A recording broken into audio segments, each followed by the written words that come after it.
오늘 함께 나누실 말씀은 마가복음 3장 13절에서 19절까지의 말씀입니다.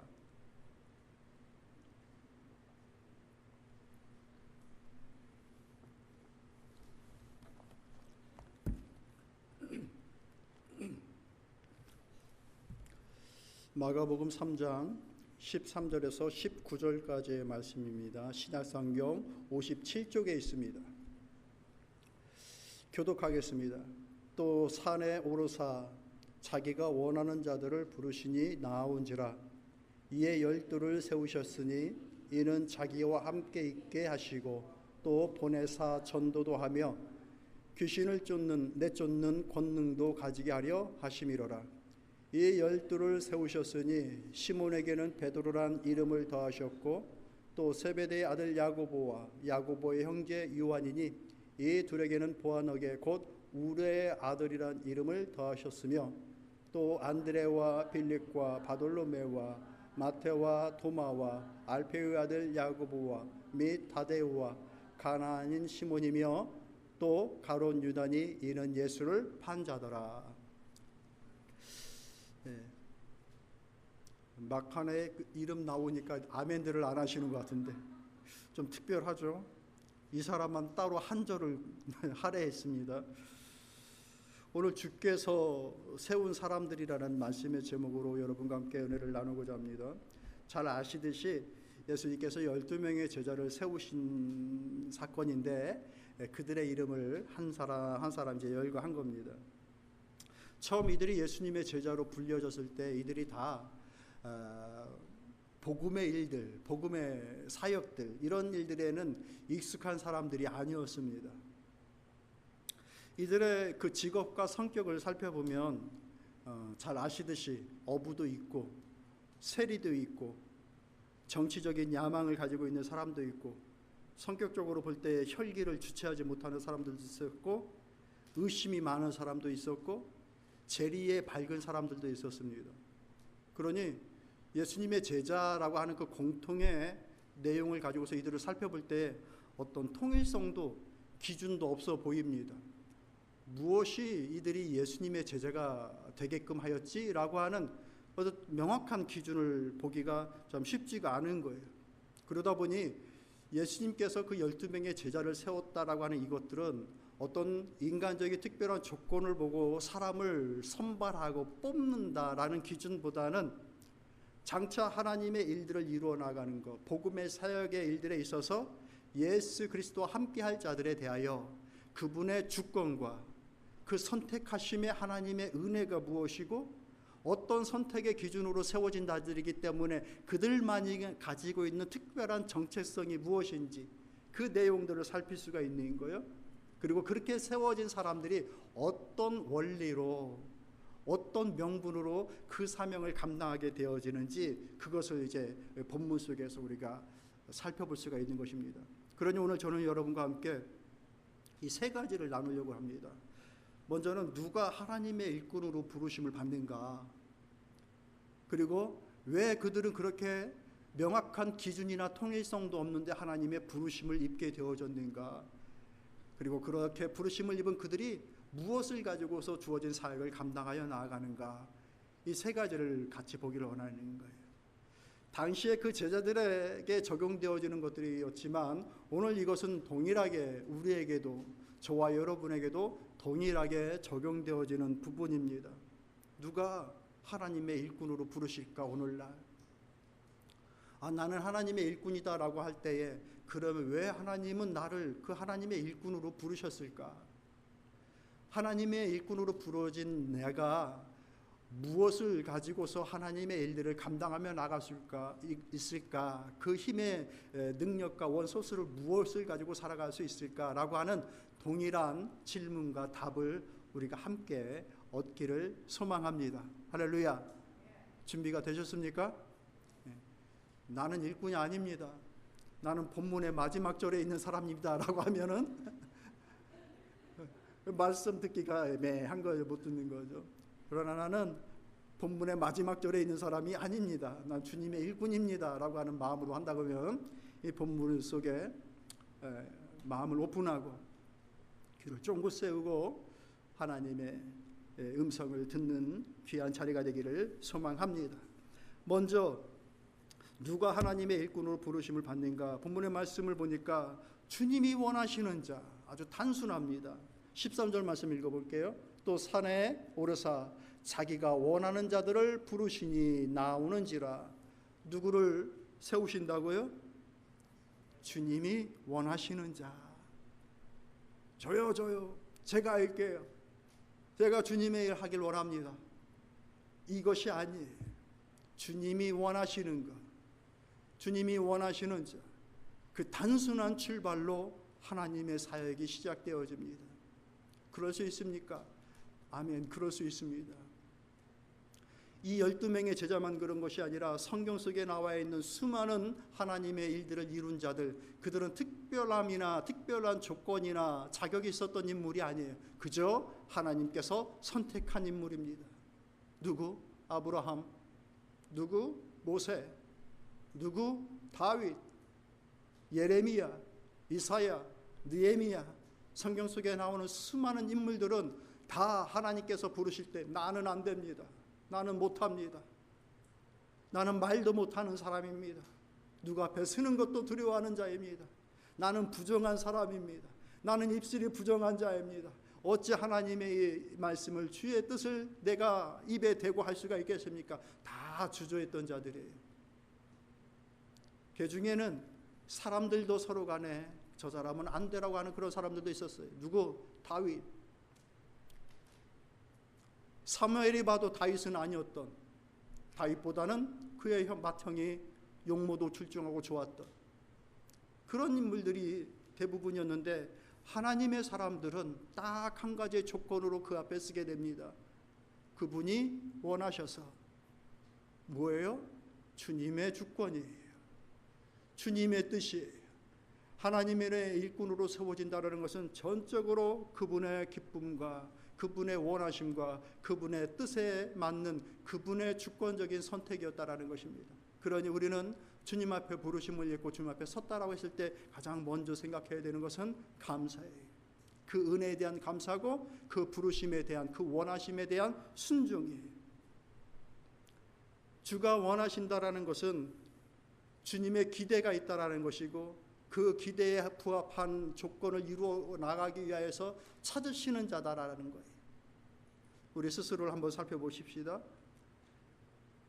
여러분이 주님의 나라의 하나님의 일에, 복음의 일에 일꾼으로 생각하십니까? 겸손해하지 마시고 나는 복음의 일에 하나님의 일꾼이다라고 하는 그 마음을 가지십니까? 1차적으로 그런 일들에 하나님께서 원하신다라는 거예요. 우리를, 나를. 나도 이해가 안 돼요. 왜 하나님 앞에 내가 섰을까? 이해가 안 돼. 그런데 하나님이 원하셔서 세우는 거예요. 여러분 눈에 좀 잘 마음에 안 드는 부분이 있어도 저는 그렇게 생각하는 거예요. 하나님께서 원하셔서 목사로 세우신 거예요.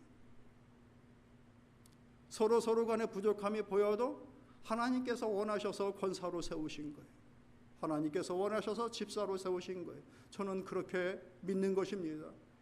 우리가 하나님의 일을 이루어 나갈 때에 하나님의 원하심이 있다.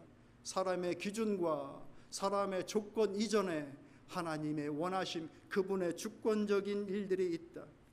그렇기 때문에 우리가 하나님 앞에 나와 있다라는 것은 우리 모두가 다 하나님께서 원하시는 그 귀한 존재라고 하는 그 증거가 되어지는 거예요. 이 일을 인하여서 어떤 의욕이나 의지를 가지고서 하나님의 일을 대하는 것이 아니라 겸손과 감사예요. 자, 보십시오. 열거되어져 있는 인물들 한 명씩 보십시오. 그 제자들을 보십시오. 그들이 예수님과 함께 동역하여 나가는, 배워나가는 과정 속에서 보였던 수많은 인간적인 연약함과 부족함들을 보십시오. 그럼에도 불구하고 우리 주님이 그들을 원하셨다. 그리고 그런 그들을 세우셨다. 오늘도 마찬가지로 주의 원하심이 무엇인지에 대해서 우리의 마음과 생각을 열어 그 뜻을 이루어 나가는데 힘을 쓰고 동역하고 협력하여 나가는 같이 세우심을 입은 사람들이 되기를 진심으로 소망합니다. 저와 여러분들은 하나님의 나라를 위하여, 교회의 일들을 위하여 세우심을 입은 자들로 믿습니다. 주가 원하시는 거예요. 주가 원하는 자예요. 주가 기뻐하시는 자예요. 그런 의미로서 우리 서로를 한번 바라보시죠. 저 반주자를 보세요. 얼마나 예뻐요. 누구의 딸이라서가 아니라 주가 원하시는 거예요. 누구로? 반주자로. 저 기타 치는 준호를 보세요. 누가 원하시는 거예요? 주가 원하시는 거예요. 우리 권사님을 보세요. 주가 원하시는 거예요. 주가 원하시는 사람들로 세워진 곳이에요. 주가 원하신 사람들로 이루어져 나가는 하나님의 사역이에요.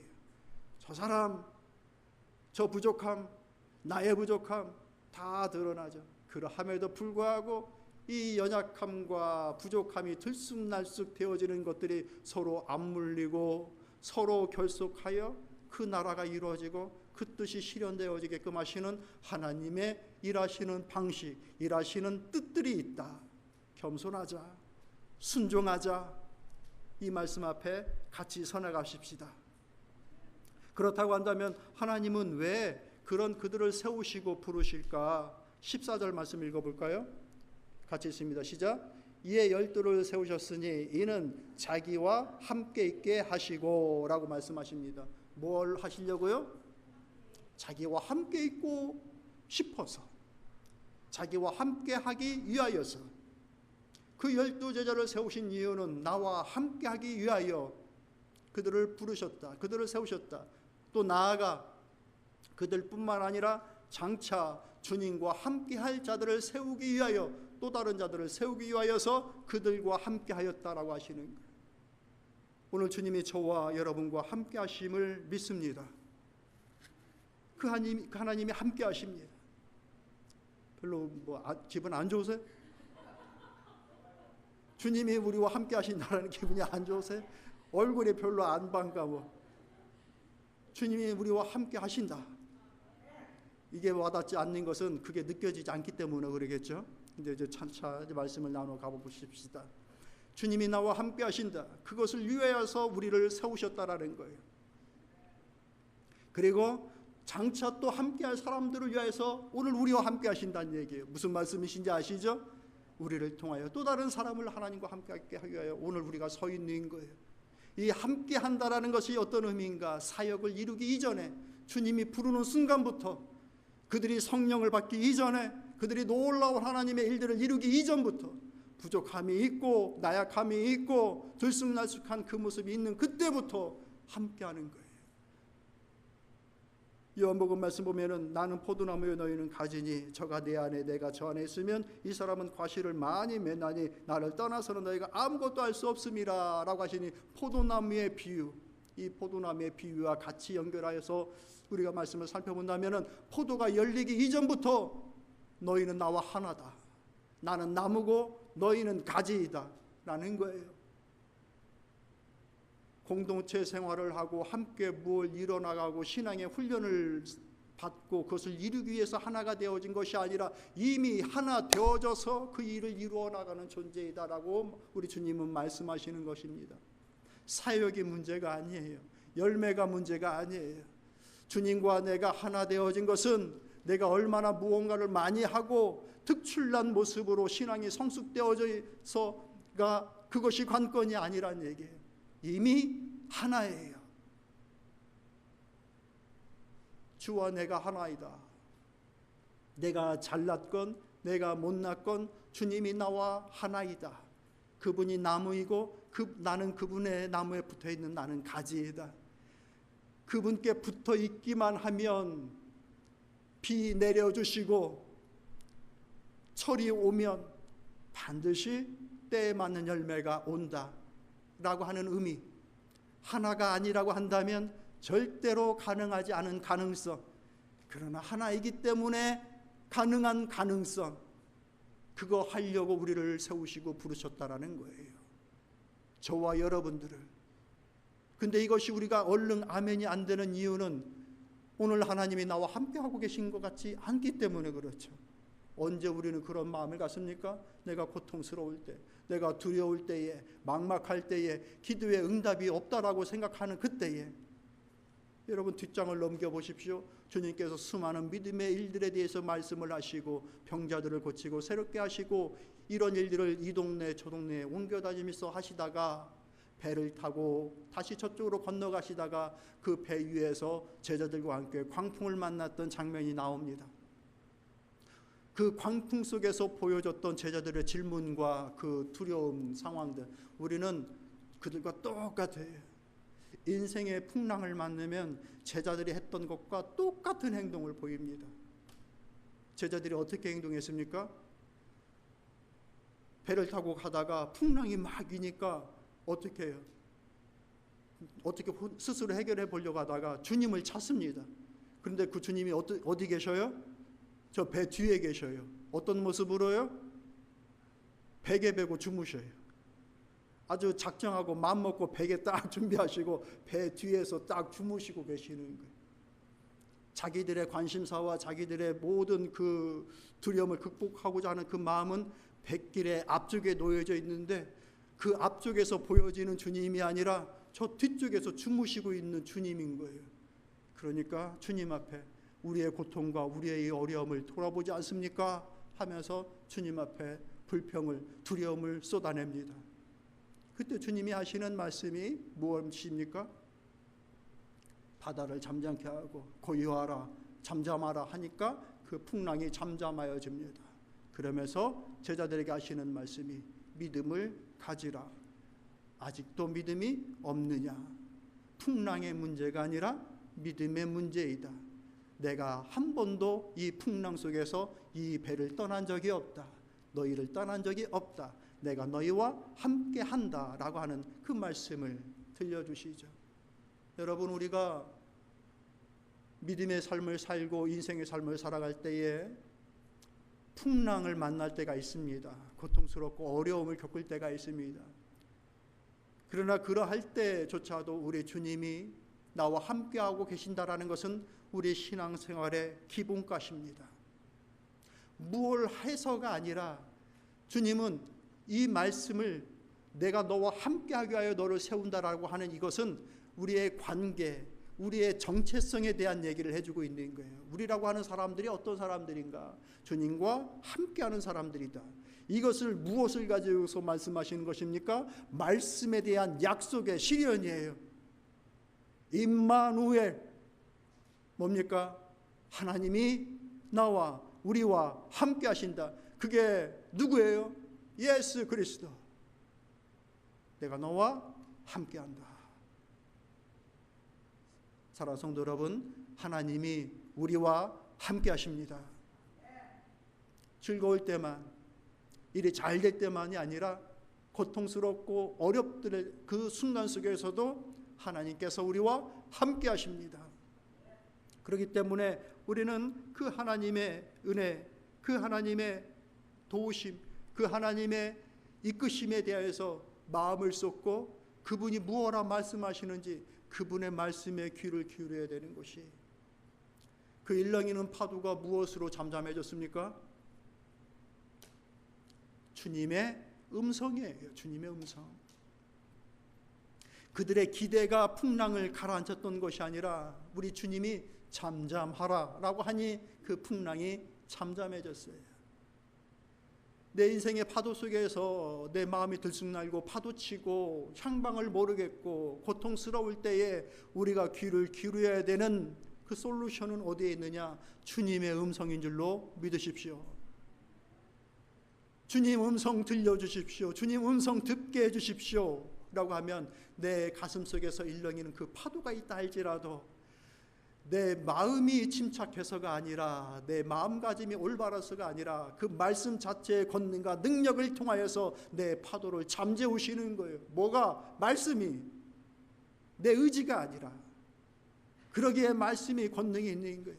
우리의 심령과 골수를 찔러 쪼개는 거예요. 나로서는 짐작하지 못하였던 그 말씀 자체의 권능, 말씀에 귀를 기울이십시오.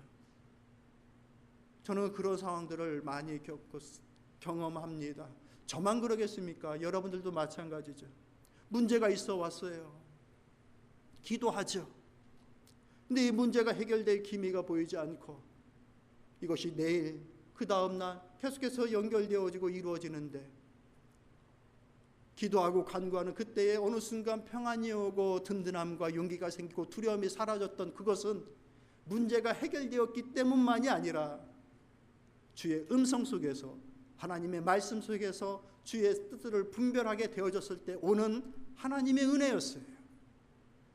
문제는 동일하고 숙제는 여전한데 주님으로부터 온 그 음성이, 주님의 말씀으로부터 온 그 응답이 넘치는, 넘실대는 그 파도를 잠잠케 하였던 수많은 우리 삶의 경험들, 여러분 있잖아요. 없어요? 있으시잖아요. 내가 너와 함께한다. 그러니 우리는 그 함께 하시는 하나님을 의지하며 주님 앞에 서는 거예요. 주의 음성에 귀를 기울이는 거예요. 거기에서 우리에게 필요한 힘과 용기와 회복의 은혜가 임하는 줄로 믿습니다.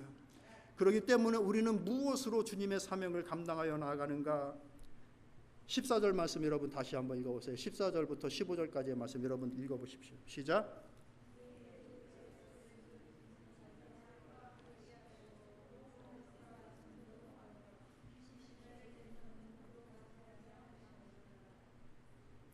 귀신을 내쫓는 권능도 가지게 하려 하심이라. 뭐라고요? 권능도 가지게 하려 하심이라. 원하셔서 세우시고, 우리 주님은 부르셨을 때에 부르심의 목적이 있습니다. 뭘까요? 보내고 싶은 거예요. 보내시는 거예요.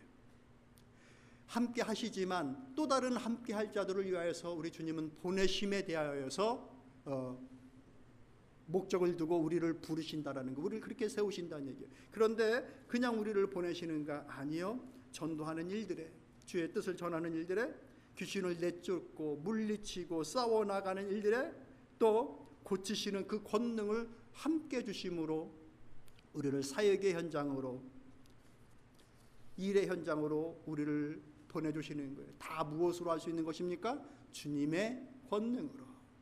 그들에게 권능을 가지게 하려 하심이라. 능력을 주려 하심이라. 내 힘으로, 내 의지로 하나님의 일 하는 거 아닙니다. 그러죠? 내 힘으로 하는 거 아니에요, 여러분. 우리의 힘으로 하는 거 아니에요. 주님 주신 힘으로 하는 겁니다. 주님 앞에 서는 것도 주님의, 우리 예수 그리스도의 힘으로 서 있는 것이고, 주님과 함께 하는 것도 주님께서 우리를 그렇게 의롭다라고 봐주시니 주님의 권능으로 우리가 함께 할 수 있는 거예요. 다 주님의 권능으로 하는 거예요. 주님의 일조차도 주님 주신 힘으로 하는 거예요.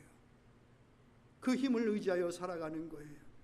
우리 주님은 주님의 일들을 위하여 세우신 자들에게 반드시 사명을 주고 반드시 힘을 줍니다. 그것을 통하여서 하나님 뜻 이루어 나가게끔 하시는 거예요. 같이 해볼까요? 주님께서 힘 주신다.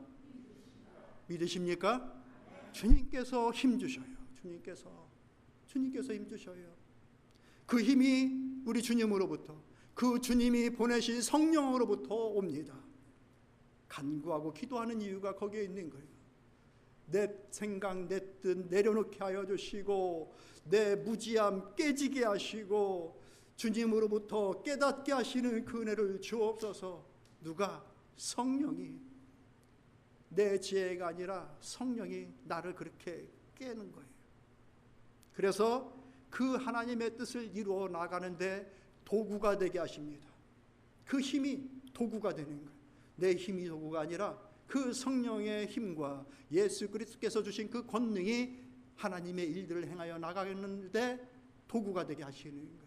그것으로 우리는 주님 앞에 담대히 서는 것입니다. 이것이 주님의 교회에서만 이루어지는 일인가? 아니요. 우리가 가는 그 모든 각처에서, 여러분의 가정에서, 여러분의 직장에서, 여러분의 이웃과 벌어지는 일들 속에서 힘이 되고 도구가 되어지는 것, 그것이 바로 주님으로부터 온 권능입니다.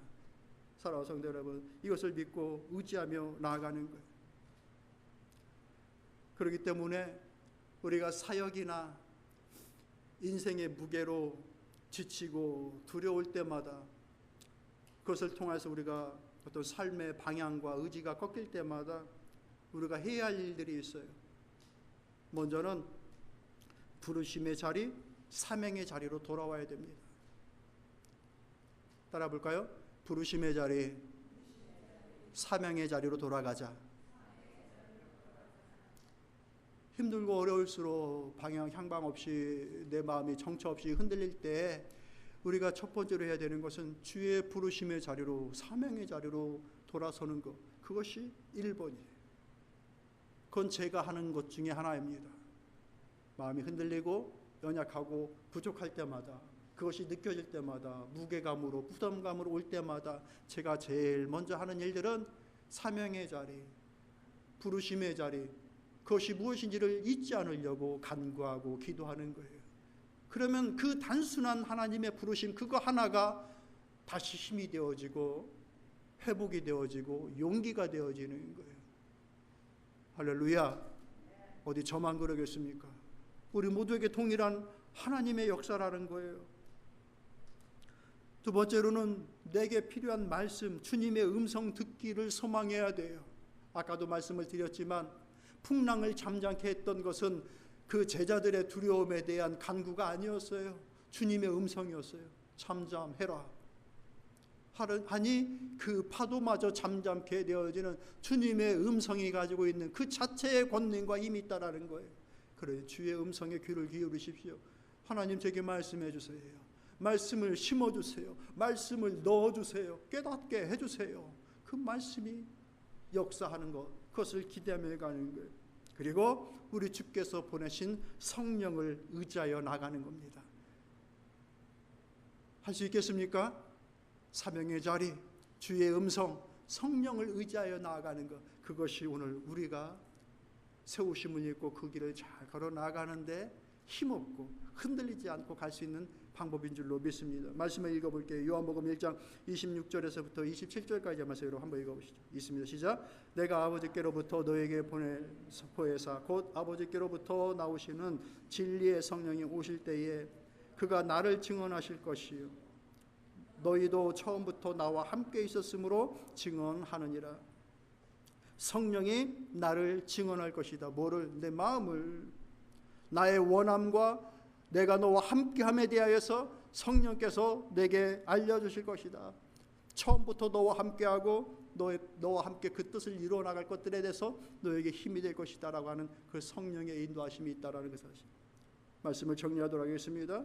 하나님께서 우리를 어느 곳에 보내셨던지 간에 그것은 원하셔서 세우시고 보내신 사명의 자리인 줄로 믿으십시오. 교회에서의 집사와 권사와 목사의 역할만 그런가? 아니요. 가정에서 남편과 아내, 어머니와 아버지, 그 모든 것들이 사명의 자리입니다. 주님으로부터 온 것들입니다. 그 자녀의 어머니로, 그 자녀의 아버지로 세운 것은 주님의 원하심입니다. 그 원하심에 귀를 기울이시고 그거 잘 감당할 수 있는 지혜 구하시며 성령 의지하시며 담대하게 그 일을 책임감 있게 사명감을 가지고서 그것을 감당하는 것입니다. 자녀들이 그저 그렇게 옛날부터도 사랑스러웠지만 그 단순한 사랑의 관계가 아니라 하나님의 원하심이 무엇인지 그 자녀들에게 신경을 쓰고 마음을 쏟고 그 길을 같이 걸어 나가는 것. 내게 능력 주시는 그 주님의 음성에 귀를 기울이십시오. 기도하고 묵상하는 일들을 게을리하지 마십시오. 뭘 위해? 주의 음성 듣기 위해. 아무리 생각 오래 하고 많이 해봐야 별로 효과 없습니다, 여러분. 그것이 내 키를 한 자도 올릴 수 없어요. 그러나 주님의 말씀 한 구절이면 능력이 발휘됩니다. 우리의 생각이 완전히 바뀝니다.